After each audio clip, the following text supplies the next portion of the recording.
안녕하세요. DDR부동산연구원의 서영창입니다. 이번 사례는 지목이 대인 진입로의 맹지 탈출입니다. 질문: 1997년 귀농에서 25년째 거주하고 있는 임야인데요. 주변이 개발되면서 도로 분쟁이 발생했습니다. 현재 도로는 전 소유자와 동의해서 합의해서 4-5m 너비로 지자체가 포장한 곳인데 현 소유자가 도로 통행을 막고 있습니다. 지자체가 나서지 않고 있는데 해결책은 무엇인가요? 자, 그림을 보시면 오른쪽에 담장이 보이고 가운데에 포장된 도로가 쭉 위에까지 있는데 그 철 대문이 보일 겁니다. 대문서부터는 지금 귀농한 농업인이 가지고 있는 단독 필지고요. 그 대문까지가 지금 지목이 대이면서 오른쪽에 있는 주택 소유자와 합의해서 만든 도로라는 것입니다.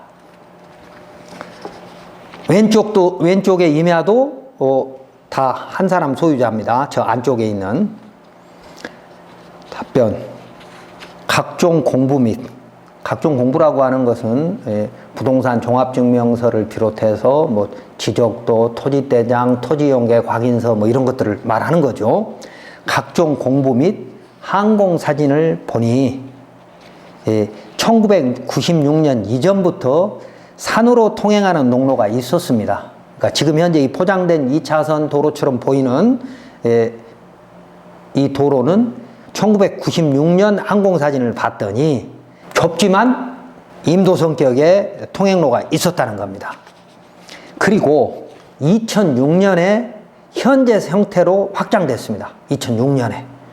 그리고 2013년에 지자체에서 포장해 주어서 주민들의 통행에 제공한 도로이므로 이런 도로는 일반인의 통행을 막을 수 없는 공도입니다.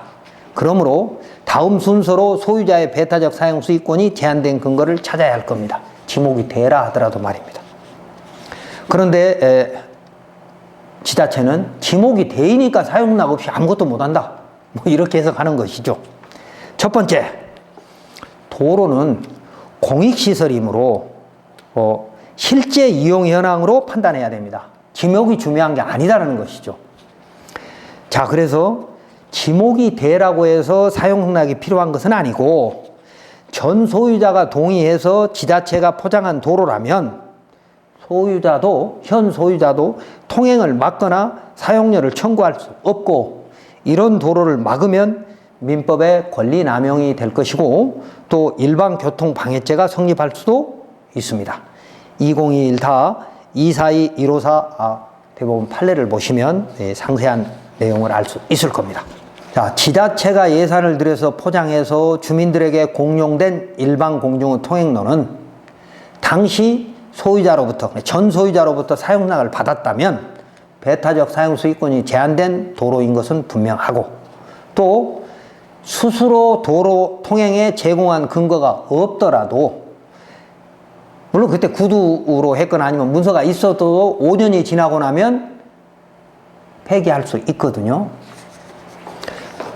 지자체장은 대법원 전원합의체 배타적 사용수익권 제한 법리에 따라 소유자의 권리 제한을 판단해야 될 책임이 있습니다.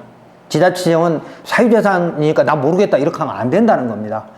본인이 예산을 들여서 포장을 했고 그때 당시에 배타적 사용수익권이 스스로 제한받는 그런 동의가 있었기 때문에 포장한 거라는 것이죠. 그렇다고 판단할 수 있다면 이건 뒤로 빠지면 안 된다는 얘기입니다. 대법원 판례 하나 읽어보겠습니다. 토지 소유자의 소유권 보장과 공공의 이익 사이에 비교 형량을 한 결과, 그러니까 소유자의 재산권도 보장돼야 되지만 지목이 대의 현황도로 소유자 얘기합니다. 그런데 그 도로를 이용해 온 주민들의 통행권, 이게 공공의 이익이죠.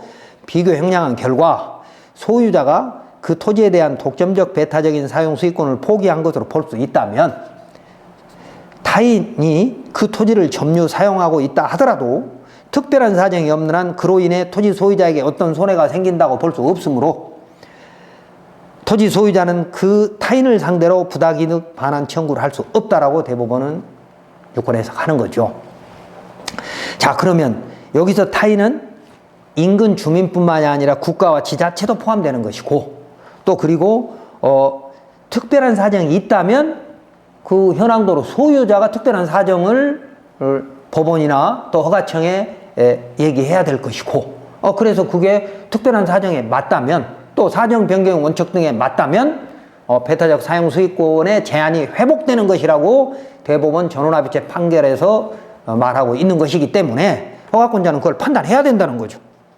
두 번째, 지적도의 지목과 통행권은 별개라는 것입니다.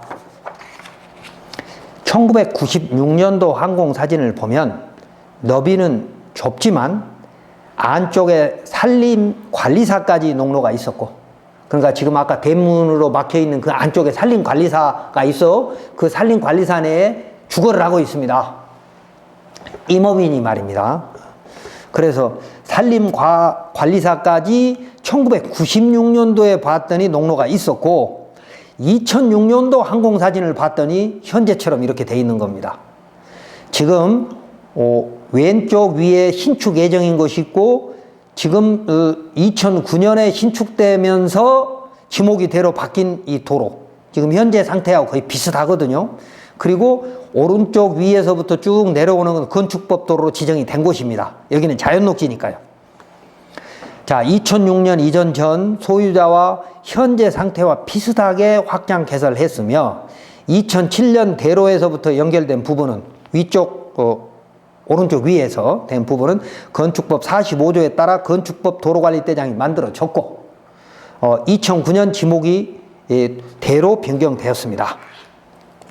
그런데 현재 분쟁이 되는 도로는, 진입로는 지적도만 보면 지목이 되므로 개인주택의 진입로로 보아서 사유이니까 소유자의 사용량이 필요하다고 할 수 있습니다. 그러나 지목과 통행권은 직접적인 관련이 없습니다. 이 도로의 소유권은 단독주택 소유자한테 있지만 배타적 사용 수익권은 여러 가지 이유로 단독 사용이 제한된 것입니다. 다음 세 번째, 2009년 지금 지목이 되어있는 그 진입로를 허가할 때 허가청의 건축 허가서를 봤더니 부족한 점이 있습니다. 물론 건축허가 신청서에 현황 도면, 배치 도면은 건축사가 그려온 것이기 때문에 공무원이 현지를 가보고 측량을 해보면서 허가를 해줄 의무가 없기 때문에 이건 공무원한테 책임을 물을 것은 아닙니다만은 지금이라도 잘못된 것은 고쳐야 된다는 것이죠. 그래서 2009년 허가청의 건축허가에 부족한 점을 찾아봤더니 지목은 되지만 사실상 통로였기 때문에 그 부분을 지목을 도로로 바꾸거나 지목을 도로로 바꾸지 않더라도 재척을 했어야 됩니다. 대지에서 말입니다. 그렇게 해가지고 거기에 근거를 남겨놓은 상태에서 건축허가를 해줬어야 된다는 것이죠. 현재 소유자가 그 지목이 대인 도로의 소유자가 자동차 통행이 가능할 정도로만 남겨두고 막아서 일반교통 방해죄가 성립 안 할 수도 있지만 이미 개설된 공로를 막는다면 이용자는 통행 방해물 제거를 청구할 수 있고 손해배상 청구까지도 가능할 수 있다고 대법원은 판결하고 있습니다. 그러므로 이런 분쟁의 해결은 지자체가 나서야 한다는 것입니다. 자, 당시 건축물 대장에 있는 건축물의 현황도면, 배치도를 보면 당시 건축사가 포장된 현황도를 무시하고 잘못 그려온 도면을 허가청이 그대로 인정한 것입니다.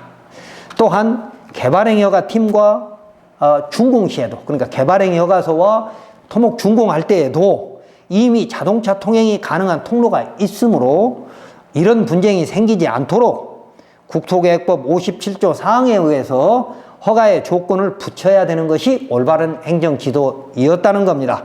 그래서 이런 부분들을 지금이라도 부족한 부분을 인정한다면 어떤 식으로든 해결에 적극 나서야 한다는 겁니다. 지자체가 뒤로 빠질 일은 아니죠. 자, 그래서 2009년 신축 도서를 봤더니 이 그림처럼 1996년 동로가 2005년에 확장됐고 2013년에 포장이 됐는데 그걸 재청한 근거가 하나도 없습니다. 2005년에 확장됐으니까 비포장이지만 현황도로가 있다면 공익 및 이해관계인의 보호 차원에서 그걸 재촉했어야 한다는 거죠. 개발행위 팀에서. 더군다나 2007년에 이 그림의 오른쪽에 보면 2007년에 지정도로가 바로 턱 밑에까지 와 있습니다. 건축법 45조에 의해서 건축법 도로로 지정한 그 도로가 턱 밑에까지 와 있다는 거죠. 거기와 바로 연결되는 부분이 잘못 건축사가 정리해온 것을 허가청이 자세히 보지도 않고 그냥 허가하고 준공하고 사용 승인해서 지금 이런 분쟁이 생긴 것이죠. 다음 네 번째, 허가청은 이 현황도로 통행권을 지금이라도 보호해야 됩니다. 도로 소유자의 사유재산권도 보장해야 하지만 지자체장은 도로 현황도로 소유자의 재산권도 보장해야 하지만 지자체가 예산을 들여서 일반 공중 통행로로 제공하였기 때문에 통행권을 지자체장이 어떤 식으로든 보호해야 된다는 겁니다. 그래서 당시에 전 소유자, 그러니까 이 현황도로의 전 소유자의 동의를 받아서 지자체가 포장했다는 것을 당시 허가서 등을 통해서 근거를 찾아내고 근거가 없다 하더라도 이웃 주민 및 당시 이장들의 증언을 통해서 할 수 있을 겁니다. 그리고 항공사진을 보면 명확히 나오거든요. 그래서 이 분쟁에 지자체가 적극 나서야 하는데 사용락이 없으면 나 모르겠다? 이건 지자체장이 직무 태만이 아니라 직무 유기가 될 수도 있는 거죠. 당시 도로 포장을 하기 위해서 예상을 집행한 부서에서는 전 소유자의 동의서는 5년이 지나서 재정감사를 받은 후에 폐기했다고 하지만 동의서 등이 없다고 해도 대법원은 이런 현황도로의 배타적 사용 수익권이 제한된 공로라고 판단하고 있으므로 허가청은 이 도로를 이용해서 지금 건축 신고를 하려는 주민에게 사용 승낙을 요구하면 안 될 것입니다. 대법원 판례 하나 읽어보겠습니다. 어떤 토지가 그 개설 경위를 불문하고 일반 공중 통행에 공용되는 도로, 즉 공로가 되면 그 부지의 소유권 행사는 제약을 받게 되며 이는 소유자가 수인하여야만 하는 재산권은 사회적 제약에 해당한다. 따라서 공로 부지의 소유자가 이를 점유 관리하는 지방자치단체를 상대로 공로로 제공된 도로의 철거와 점유 이전 또는 통행 금지를 청구하는 것은 법 질서상 원칙적으로 허용될 수 없는 권리 남용이라고 보아야 한다라고 대법원이 2021년 다 242-154 판결에 선고하고 있습니다. 결국은 무효라는 거죠. 권리 행사를 하면. 다음 다섯 번째, 이 주택은 대법원 전원합의체 법리에 따라 배타적 사용 수익권이 제한되었으므로 토지를 인도하라거나 사용료를 청구할 수 없습니다. 2009년 신축되었지만 2019년 세 번째 취득한 현 소유자는, 그러니까 2009년에 도로 포장을 하고 건축허가를 받아서 허가를 준공을 해가지고 살던 사람이 다음 사람한테 팔고 지금 현재 소유자는 세 번째로 취득한 사람이라 이겁니다. 그렇다 하더라도 이 도로가 지목은 되지만 20여 년 전부터 현재 상태로 되어 있었다는 것을 알고 구입한 것이므로 현 상태를 용인할 의무가 있습니다. 현재 소유자한테는. 참고로 소유자가 바뀌면 전 소유자와 합의 또는 의무는 현 소유자에게 승계되지 않는다라고 하는 것은 민법 220조에 의한 무상통행권에 대한 것입니다. 이곳은 무상통행권이 아니라 합의에 의한 권리를 가진 통행자이므로 현 소유자를 상대로 통행권을 주장할 수 있다는 것이죠. 대법원 판례 하나 읽어보겠습니다.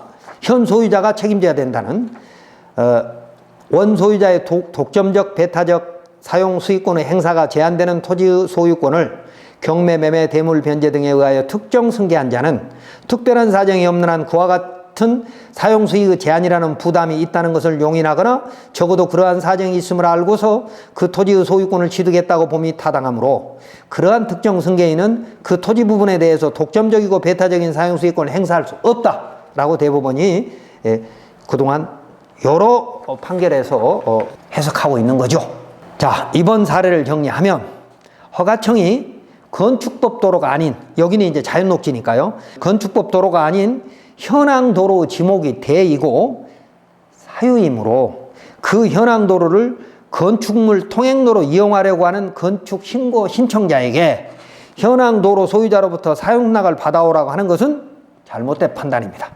왜냐하면 허가청이 건축 신고에서 건축법 도로의 지정을 하는 것은 허가권자의 법정 의무가 아니기 때문에 건축법 44조 1항 단서에 의해서 해당 건축물 출입에 지장이 없다고 인정되는 경우로 해석하거나, 그러니까 원칙은 건축법 44조의 접도 의무에 따라서 45조에 맞게 건축법도로 지정을 해야 되는 것이 원칙이나 44조 1항 단서에 예외가 있습니다.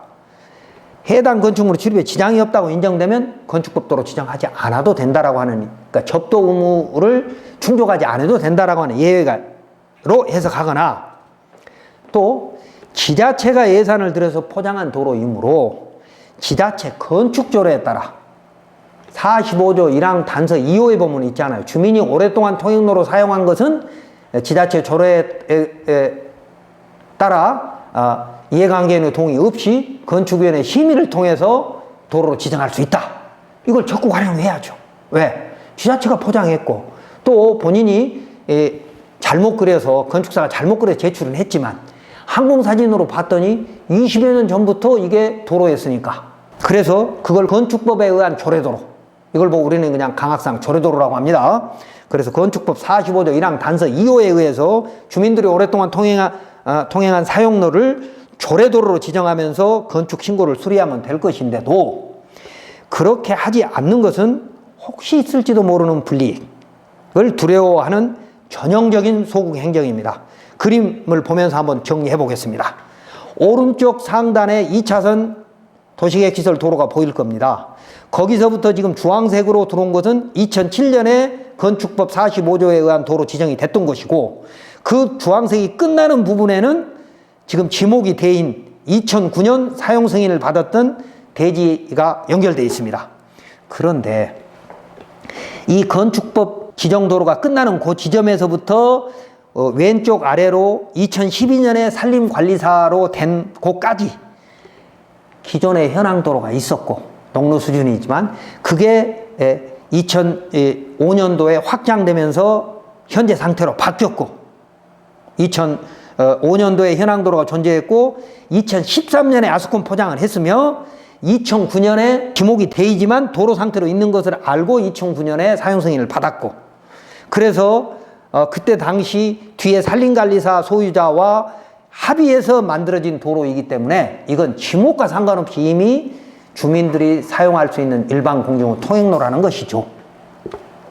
그런데 그 도로에다가 접해 있는 신축 예정지 소유자도 사용락을 받아오라고 하는 것은 이건 전형적인 소국 행정입니다. 잘못된 겁니다.